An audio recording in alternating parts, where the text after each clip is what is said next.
Bro, bro, somebody get in the comments and please tell me, did DeMar DeRozan walk into a brick wall and bump his head recently? Please let me know. On a recent episode of Paul George's show, Podcast P, which, by the way, they're doing some good things over there, he said some things with a straight face that should have him getting some professional help, fam. This is a guy who was born in 1989 and drafted in 2009. So he's definitely a product of this new era of basketball, an era that calls legends of the past plumbers and garbage men, which are excellent careers for the layman, by the way. Don't get it twisted. But an era which embraces we done with the 90s. It feels like they invented basketball. Nah, for someone who was born, raised right in the thick of all of that, what came out of his mouth on that show is delusional and borderline insanity, fam. Listen, as a person who saw Jordan from start to finish, I gotta keep it real, man.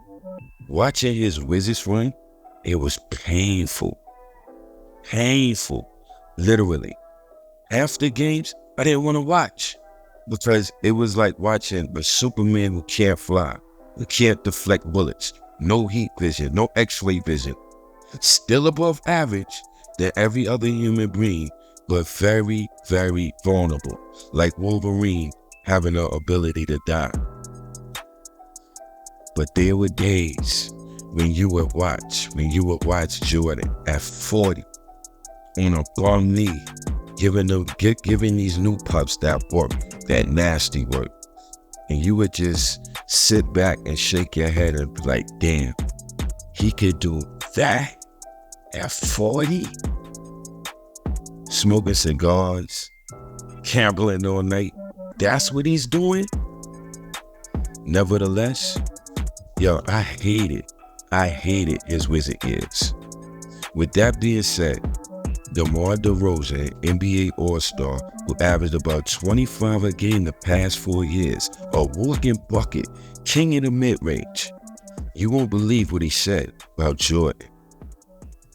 And not the Bulls version, fam.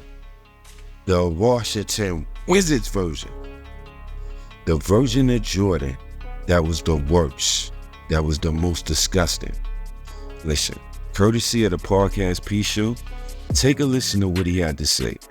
I still can't believe it. I read that like you drew a lot of inspiration from MJ Wizard era. Yeah. Just watching those highlights. Yep. What did you gain and why was that so important for you to watch him in those moments? If you sit and just watch Wizards Jordan and see how incredible he was from 38 to 40 years old, the way he scored the ball, the way he was able to create his shots from the post, from the elbow, off one dribble, off two dribbles, stop, pull up, how physical he was in the post, how he was able to create contact and still get to the basket.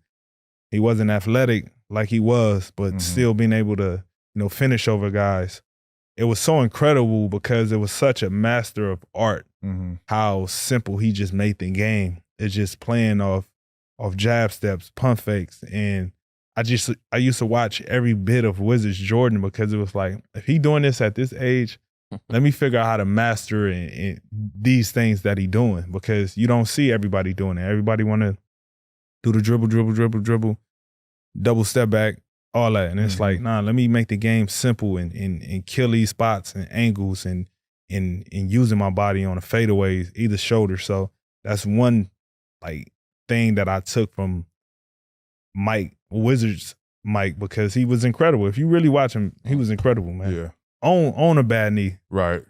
At 40 years old. It's crazy. I don't know if you guys that you say that. Because You damn right it's incredible, fam.